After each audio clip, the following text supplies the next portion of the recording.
Guys, welcome back to my YouTube channel Pratiksha Thorat here. So हा आहे माझा स्टुडिओ. आम्ही थोडंसं ट्रान्सफॉर्मेशन करणार आहे, थोडंसं जास्त नाही. जसं की हे कार्पेट पोरींनी चेअर ओढून ओढून ओढून ओढून खूप खराब करून टाकले. आता याला 1.5 वर्ष झालेत आणि आता हे कार्पेट टाकण्याच्या ऐवजी आम्ही हा निर्णय घेतला की आपण टाईल्स टाकूयात. बिकॉज कार्पेटचा जेवढा खर्च होईल तेवढाच खर्चामध्ये टाईल्स बसून होतील. आणि हा जो स्टेज आहे हा स्टेज पण म्हणजे वूडचा होता पहिला, वुडनचा, पण आता आम्ही पुन्हा सिमेंटनी वगैरे बांधतो ना तसं बांधणार आहे. हाईट थोडी वाढवणार आहे कारण की मागच्या स्टुडंटला पण व्यवस्थित दिसेल. आणि येस, हा सेटअप वगैरे तर मी दरवेळेला चेंज करतच असते. बट जसं की पावसामध्ये इकडे खिडकीतून पाणी वगैरे येतं आणि एसीचं पण इथं हे पण थोडंसं विचित्र दिसतं. आणि ते खाली खिडकीच्या इथून पाणी येतं ना, मग हे पण व्हिडिओजमध्ये बऱ्याच ना खूप वेगळं दिसायचं. मग तो एक प्रॉब्लेम होता. म्हणून म्हटलं मग की आता थोडंसं मेकओव्हर करूयात, चेंज करूयात छान असं स्टुडिओला. आणि मला ऑलरेडी खूप क्लीन आणि सगळ्या गोष्टी असं छान, म्हणजे जेवढं छान क्लीन असेल ना तेवढं व्हिडिओजमध्ये छान वाटतं. म्हणून म्हटलं की आता वेळ आली आहे हे सगळं चेंज करण्याची. सो लेट्स सी की कसं आम्ही ट्रान्सफॉर्म करतो. मी तुमच्यासोबत सगळं शेअर करणार आहे. जसं की इथे पण काहीतरी चेंज करण्याचा प्लॅन चालू आहे माझा. सो बघूयात काय करता येईल. सगळं व्यवस्थित चेंज करून टाकणार आहे, फुल ट्रान्सफॉर्म करून. हां, टाईल्स वगैरे चेंज, बिकॉज याच्यामुळे थोडासा वेगळा कलर दिसतो. से वरती हे व्हाईट असल्यामुळे हे पण मस्त दिसतं पूर्ण व्हाईट असेल तर आणि विंटर्समध्ये स्पेशली जास्त करून पेस्टल थीम जास्त जातात ना, तो व्हाईटसोबत पेस्टल छान वाटेल. आपला स्टुडिओ टोटल 3.5 गुंठ्यामध्ये कवरअप आहे. हा जो तुम्हाला शिकवण्याचा एरिया दिसतोय, हा एरिया सोडून याच्या निम्म्याच्या वरचा एरिया पाठीमागे गोडाऊन आहे, ज्याच्यामध्ये स्टोरेज सगळं सामान वगैरे आमचं असतं. आणि स्टुडिओच्या बाहेर पण अर्धा जेवढा स्टुडिओ असेल तेवढं पुढे छान स्पेस आहे, जिथे आम्ही छान डेकोरेशन केलं आहे स्टुडंटच्या शूटसाठी, तुम्ही पाहू शकता. त्यामुळे स्पेशियस जागा असल्यामुळे स्टुडंटला प्रॅक्टिसला खूप छान जागा मिळते. कंजेस्टेड एरियामध्ये त्यांना प्रॅक्टिस करायची गरज लागत नाही. दुसरी गोष्ट, त्यांच्या बॅग्स असतात, त्यांचं बरंच सामानही असतं, बऱ्याच छोट्या छोट्या गोष्टी असतात. त्याच्यामुळे स्टुडिओमध्ये व्यवस्थित जागा असल्यामुळे स्टुडंट पण कम्फर्टेबली फील करतात. आता सगळ्यात पहिलं टाईल्सचं काम चालू झालं. कार्पेट काढल्यानंतर ना टाईल्स अशा दिसतात. पहिल्यांदा जेव्हा आम्ही, हा स्टुडिओ आमचा रेंटल आहे, स्वतःचा स्टुडिओ नाही आहे. रेंटल स्टुडिओ असल्यामुळे दर महिन्याला याचं रेंट पण मला पे करावं लागतं. आणि रेंट भरपूर जास्त प्रमाणात आहे. तुम्ही बघू शकता किती मोठी स्पेस आहे. त्यामुळे हे फ्लावर्स पण इथून वॉलवरून काढलेले आहेत. आणि पुढे खाली हे जे आहे टाईल्स, तर जेव्हा शहाबादी टाईल्स बोलतात ना, याला काय बोलतात ना की मला कमेंट करून सांगा. तर बिफोरचं म्हणजे एकदम पहिल्याचा स्टुडिओ म्हणजे कसा होता हे पण तुम्हाला मी व्हिडिओमध्ये ॲड केले, ते पण तुम्ही नक्की पहा. म्हणजे स्टार्टिंगला आमच्याकडे स्टुडिओ आला तेव्हा तो तसा होता, त्यानंतर आम्ही त्याला ट्रान्सफॉर्म करून हे असा बनवला आहे. तर तुम्ही बघू शकता ही ब्लॅक जी वॉल आहे, म्हणजे पूर्णच आम्ही सगळं ट्रान्सफॉर्म करण्याचं ठरवलं आहे. बिकॉज आता 2-3 वर्ष झाले ब्लॅकच वॉल होते आमचे आणि बाकीचं व्हाईट. आणि पावसाचं पाणी आल्याने एसीच्या ह्याने ते भिंतीवरती चांगलं नाही वाटायचं. हे आमचे केबिन आहेत, 2 केबिन आहेत. त्याच्यामध्ये ऑफिशियल वर्क एक चालतं आणि एका याच्यामध्ये इन्क्वायरी वगैरे कोणी आलं तर तिथे.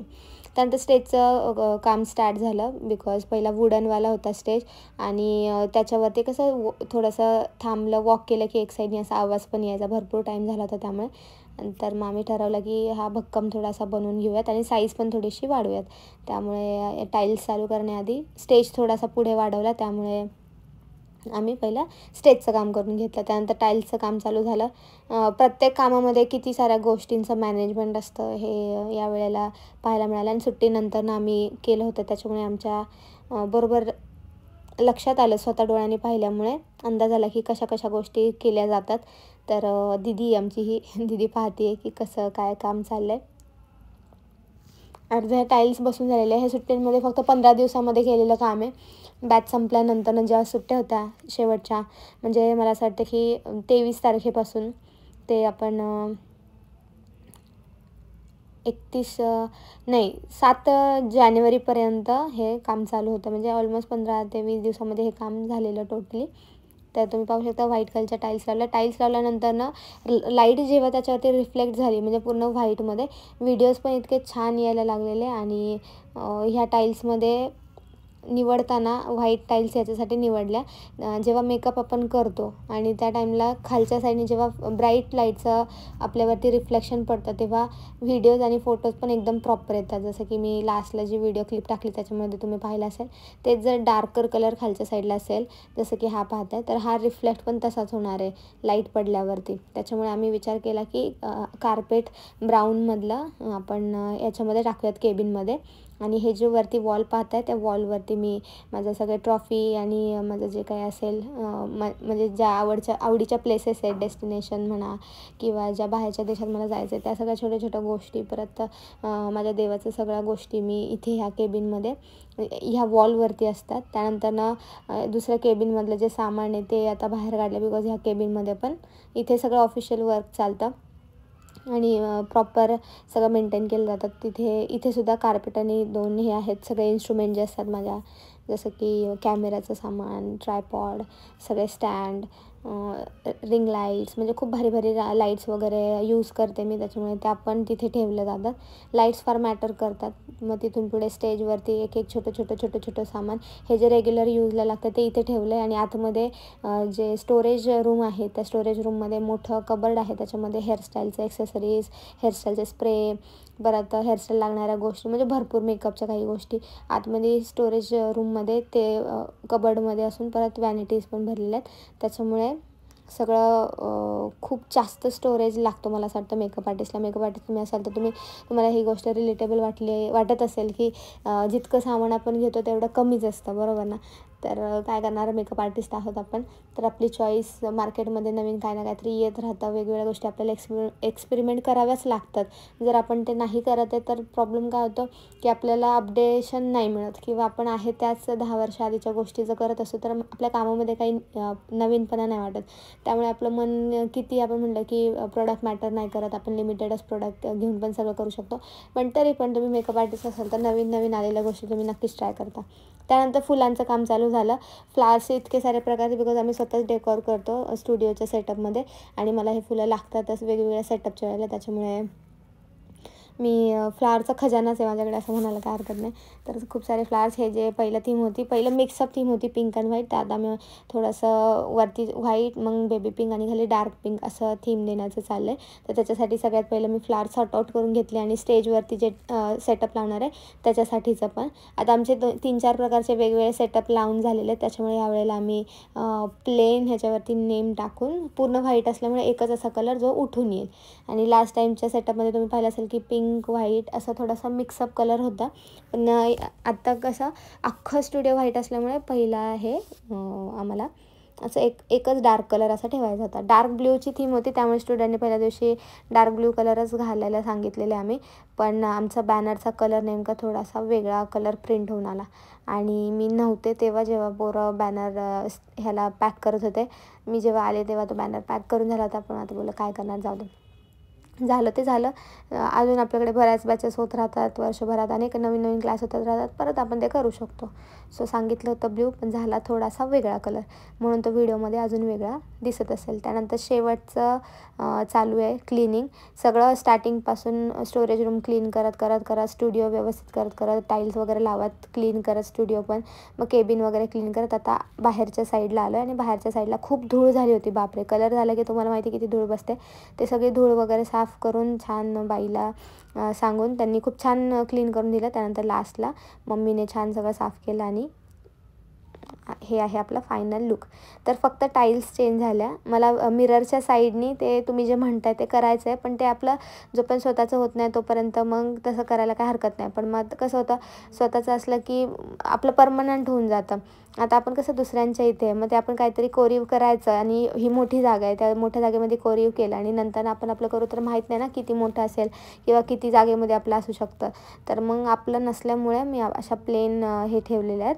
नाहीतर माझं स्वतःचं असतं तर मी अशा प्लेन काचा नसत्याच लावल्या. बट आता कसं स्टुडंट पण आपले जास्त असतात तर एकसारखे आरसे असलेले बरे पडतात. तेच नक्षीवाले जर आरसे असतील ज्याच्या साईडने एकदम हे असतं ते जर ठेवलं तर प्रॉब्लेम काय होतो, तिथे लिमिटेडच एका आरशापाशी एकच मुलगी बसू शकते. पण असं एकदम अखंड आरसे असल्यामुळे काय होतं, शेजारी मुली व्यवस्थित बसतात. मग त्यांच्यामध्ये दंगा पण करत नाहीत आणि व्यवस्थित ॲडजस्ट पण करतात. म्हणून मग मी ते काचांची थीम नाही बदलली. आणि जे तुम्ही बोललेले की LED पट्टी लावून घ्या वॉर्म लाईटची, ते माझा जो सेकंड स्टुडिओ होता तुम्ही क्लिपमध्ये बघू शकता, सेकंड स्टुडिओ होता तिथे पण वॉर्म लाईट होत्या पहिल्या, बट त्याच्यामुळे व्हिडिओ नाही बरोबर येत. त्याच्यामुळे अख्खा पिवळटपणा व्हिडिओचा लाईट स्प्रेड झाल्यामुळे पिवळट असे व्हिडिओ येतात. सो ते नाही छान वाटत. हे कसं ब्राईट एकदम जे आहे तो कलर छान वाटतो व्हाईट लाईट असल्यामुळे. पण तेच येल्लो लाईटच्या स्ट्रिप टाकल्या तर ते कलर वेगळे दिसतात. आणि मेन स्टेजवरती जो फोकस टाकायचा असतो तोही माझ्या पहिल्या स्टुडिओमध्ये होता. जे मला पहिल्यापासून पाहत असेल त्यांना माहितीच असेल की माझ्या जुन्या स्टुडिओमध्ये कसं होतं, एकदम छान फोकस वगैरे लावलेले होते आणि साईडनी LED पट्ट्या वगैरे काचेच्या सगळं होतं. बट त्याचा ड्रॉबॅक आम्हाला जाणवलेला म्हणून आम्ही आता ह्या वेळेला तसं काही नाही लावलेलं आहे.